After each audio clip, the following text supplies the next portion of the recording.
दोस्तों, बिहार डीएलएड के काउंसलिंग में यदि आप कुछ गलतियां नहीं करते हैं तो आपको कम से कम नंबर पर भी बिहार डीएलएड में गवर्नमेंट कॉलेज मिल सकता है।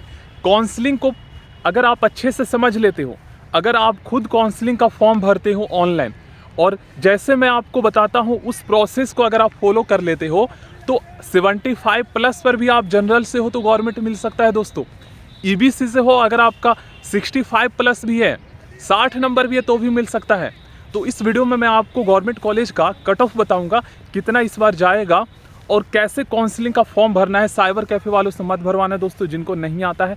अगर उससे भरवाओगे भी तो आप ध्यान रखना, उनको बता देना कि इस तरीके से कॉलेज चॉइस प्रेफरेंस ऐड करना है मैनुअली। देखो मैं आपको बताता हूँ काउंसलिंग में क्या है। काउंसलिंग एक लास्ट चरण है आपका एडमिशन का। जब आपका रिजल्ट जारी कर दिया जाता है उसके बाद आपको काउंसलिंग में भाग लेना होता है। काउंसलिंग का मतलब है कॉलेज में एडमिशन लेना।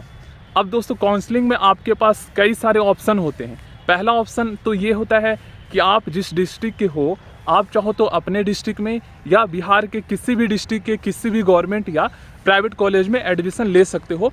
इसके लिए आपको मैनुअली खुद से, ऑटोमेटिक नहीं होता, खुद से आपको कॉलेज चॉइस प्रेफरेंस ऐड करना होता है, चुनना होता है।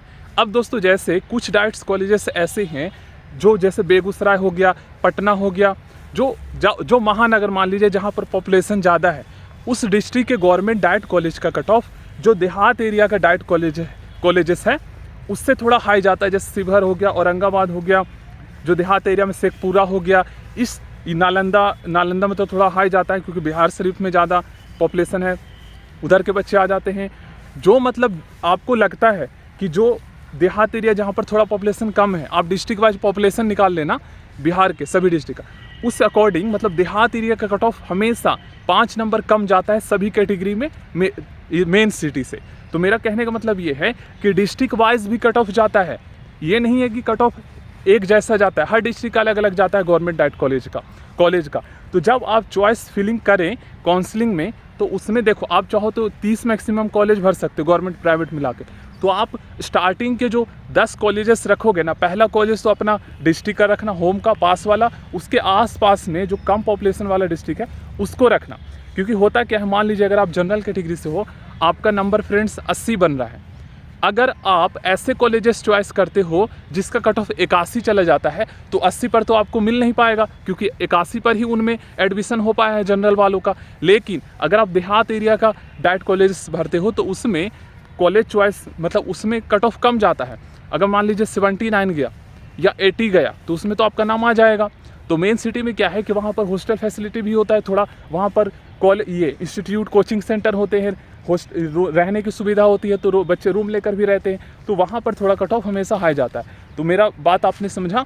आप गवर्नमेंट कॉलेज चाहते हो तो ऊपर के सारे गवर्नमेंट कॉलेज चॉइस भरो, 10-15 कर दो, उसके बाद आप प्राइवेट करो। अगर लगता है कि गवर्नमेंट से नहीं हुआ, प्राइवेट से कर लूँगा, तो वहीं पर देखो जनरल का मैं मिनिमम अगर मैं कट ऑफ बताऊँ गवर्नमेंट का तो आपका 80 से 85 के बीच में रहेगा। वहीं पर ओबीसी का जो कट ऑफ है ये आपका 70 से 75 में रहेगा। वहीं पर ईडब्ल्यूएस का जो कट ऑफ है ये 75 से 80 के बीच में रहेगा।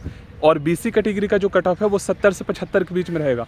ईबीसी का कट ऑफ 65 से आपका 70 के बीच में रहेगा। एससी का कट ऑफ जो है 60 से यहाँ पर 65 के बीच में जाएगा। एसटी का कट ऑफ आपका यहाँ पर मिनिमम मैं बताऊँ तो 55 से 60 के बीच में रहेगा। पीएच का कट ऑफ आपका 55 से 60 के बीच में रहेगा। ये मिनिमम कट ऑफ बताया है, इतने पर भी मिल सकता है। लेकिन काउंसलिंग में ज़्यादा कॉलेज चॉइस भरोगे तो ज़्यादा चांस होगा, कम भरोगे तो कट ऑफ हाई जाएगा तो किसी न किसी में नहीं आने के चांस होंगे, लेकिन ज़्यादा भरोगे तो किसी न किसी में आपका आ जाएगा।